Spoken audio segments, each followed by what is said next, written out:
Қайратты аяла форумы жасыл идея номинациясы экологиялық бизнес-идеялар бағыты бойынша Мұрат Әлиев атындағы мектеп-интернаты коммуналды мекемесінің 10-шы курстың оқушысы Мұратова Жансая. Инновациялық экологиялық технологиялар дегеніміз қоршаған ортада шығарылатын зиянды заттардың үлесін азайтуға бағытталған жаңа тауарлар, жүйелер, үдерістер, бағдарламалар барлығы осы инновациялық технологияларда қолданылады.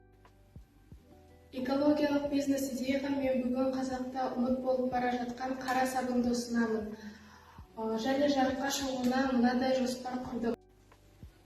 Халқымыз көшіп-қонып, жар-жайлау, қыс-қыстауын күнелтіп жүргенде өзінің кір-қоңын, киім-кешегін, көрпе-жастығын мұнтаздай таза етіп ұстаған. Мұның бір сыры өзіміздің өз қолынан жасаған қара сабын болатын. Кірді кетірумен қатар оның емдік қасиетімен және үнемділігімен ерекшеленеді. Қара сабынның емдік қасиеттеріне келер болсақ, көбіне кездесетін түрлі тері ауруларды сиыр теміреткіні емдетуге, ет пен терінің ортасындағы желді кетіруге, шетпе, ілме ауруларды емдеуге болады. Кейбір аурулар асқынған жағдайда қара сабынмен шомылдырып, сырқатты құлан таза айықтыруға болады дейді. Денсаулығы үшін химиясыз өнім іздейтіндер, аллергиясы бар жандар Қазақстанның емдік шөптері мен табиғи майларын қолданатын таза өнім, 100% табиғи құрам, парфюмсіз, сульфатсыз және жасанды бояуларсыз жасалатын қазақтың қара сабыны. Кестеде көріп тұрғандарыңыздай бастапқы инвестициялар, жабдықтар, шикізаттар, қаптама мен брендинг, маркетинг барлығы ортақ суммада 350-520 мың теңге аралығында. Егер де осы сумма сіздерде болса, сіз осы бизнесті бастай аласыздар. Эко-өнімдер нарығында өнімнің өзіндік бағасы биржасы әлдеқайда қымбатырақ болады. 100-300%-ға дейін. Қолдан жасалған сабын 400-600 теңге. Сату бағасы 1500-2500 аралығында. Қатты су сабын өзіндік құны 800 мың теңге аралығында.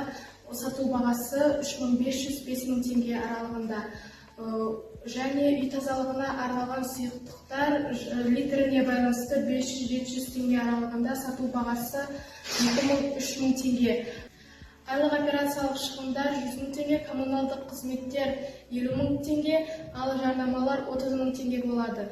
Сіз егер де бизнесіңізді нақты инновациялық деңгейге шығарғыңыз келсе, мынадай детальдарды ескеріңіз. Қаптама сыртында жусанның иісі, дала рухы деген сияқты шағын хаттар немесе шөптерді емдік қасиеттерін байланысты аңыз әңгімелерді карталарға салыңыз.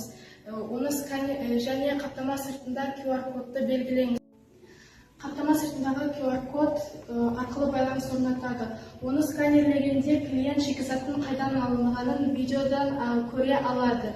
Және корпоративтік сыйлықтар мерекеде 8 наурыз жаңа жылда біз ірі компанияларға эко-бокс өнімдерін ұсынамыз.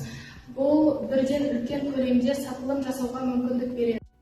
Сату және маркетинг каналдары әртүрлі әлеуметтік желілерге, Instagram, TikTok-тарға дайындау процесін видеоға түсіріп, оны тарату. Және клиент пен сатып алушы арасына сенімділік орнату.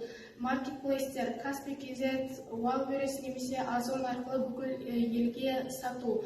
Эко-дүкендермен серіктестік орнату. Қалалардағы шағын дүкендер сөрелеріне қою. Ресурстар мен шикізат, табиғи майлар, зайтын, кокос, бадам, эфир майлары, кептірілген шөптер, сілті, сабын үшін, ал жабдықтарға бізге миксер, формалар кептіру үшін әртүрлі стеллаждар қажет.